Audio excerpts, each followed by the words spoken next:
السلام علیکم ورحمۃ اللہ وبرکاتہ۔ ناظرین، استقبال ہے آپ کا ہمارے اس یوٹیوب چینل پر۔ ناظرین کرام، آج پھر ایک سبق لے کر آپ کے سامنے حاضر ہوئے ہیں۔ کل کے سبق میں ہم نے تختے نمبر 11 کو پڑھایا تھا، جس میں جزم اور سکون کا مطلب جو ہے آپ کو مکمل طریقے سے بتا دیا گیا کہ جزم کس کو کہتے ہیں اور اسی کا دوسرا نام سکون ہے۔ تو آئیے آج کے سبق میں ہم تختے نمبر 12 کو پڑھاتے ہیں۔ بسم اللہ الرحمن الرحیم۔ تختے نمبر 12 مشق سکون۔ وہاں پہ تھا جزم سکون، جزم کی پہچان۔ اب یہاں پہ مشق سکون، یعنی مشق سکون کا مشق کرایا جائے گا۔ جزم کو کس طریقے سے پڑھنا ہے، گھما پھرا کر، کس طریقے سے ملا الا کر، تو اس سبق میں اس کو مشق کرایا جائے گا۔ تو آپ اس کو بغور سماعت فرمائیں۔ مشق سکون جزم، جس حرف پر جزم ہو، جس حرف پر جزم ہو اس کو پچھلے والے حرف سے ملا کر پڑھتے ہیں۔ جزم والے حرف کو ساکن کہتے ہیں۔ حمزہ ساکنہ کے پڑھنے میں جھٹکا ہوتا ہے۔ کہا کہ جس حرف پر جزم ہو اس کو پچھلے والے حرف سے ملا کر پڑھیں۔ جزم والے حرف کو ساکن کہتے ہیں۔ حمزہ ساکنہ کے پڑھنے میں جھٹکا ہوتا ہے۔ جیسے تجری۔ اس پورے سبق کا خلاصہ یہی ہے کہ اس کو آپ بغور سماعت فرمائیں، اس کو سمجھیں اور اس پر ہی عمل کرنے کی کوشش کریں۔ اس کو جب سمجھ جائیں گے تو یہ پڑھنا آسان ہو جائے گا۔ یہ تو مشق ہے، لیکن ساری بنیادی باتیں اس میں لکھ دیا گیا ہے۔ تجری، تجری، جیم کیا ہے؟ حروف قلقلہ ہے، تو یہاں پر ہم کو قلقلہ کرنا ہے۔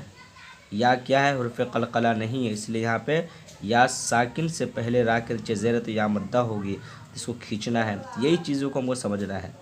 تجری، تجری، تقوی، تقوی، یغنی، یغنی، تقوی، یغنی۔ یہاں پہ قلقلہ نہیں ہوگا، اس لیے کہ حروف قلقلہ میں سے غین نہیں ہے۔ یغنی، نشرت، نشرت، رفعت، ینقلب، ینقلب۔ اب یہاں پہ نون ساکن کے بعد حروف اخفا کے 15 حرفوں میں سے قاف آ رہا ہے، تو یہاں پہ اخفا بھی کرنا ہے۔ ینقلب، لیس، لیس، یا ساکن سے پہلے زبر ہو تو یا لین، یہاں پہ یا لین ہوگی۔ لیس، حشرت، حشرت، یعلم، یعلم، ستحت، یوسوس، یسقون، والقت، افلا یعلم، اذا بعثر، فألهمها فجورها وتقواها، ألم نشرح لك صدرك، هل أتاك، فلهم أجر غير ممنون، اقرأ۔ حمزہ ساکنہ کے پڑھنے میں جھٹکا ہوتا ہے، تو یہاں پہ دیکھیے حمزہ اس کے اوپر ساکنہ ہے۔ اقرأ، یؤتون، جئنا، یأمرون۔ اس طریقے سے تمام حروف کو پڑھنا ہے۔ اور یہاں پہ دیکھیے جیسے تجری، تجری، تو اس کو کس طریقے سے پڑھیں گے؟ جزم والے حرف کو پچھلے والے حرف سے ملا کر پڑھنا ہے۔ تو تج، جیسے جیم کے اوپر جزم ہے اس کے پیچھے تا ہے تو تا سے ملا کے پڑھیں گے۔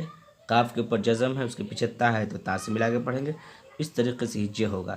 یا ساکن ہے، یا کے اوپر جزم ہے تو یا ساکن ہو جائے گی، اس سے پہلے زیر ہے تو یا مدہ، واو ساکن ہے اس سے پہلے پیش ہے تو واو مدہ۔ ان تمام چیزوں کو سمجھ کر پڑھیں گے تو انشاءاللہ بہت جلد ہم کو پڑھنا آ جائے گا۔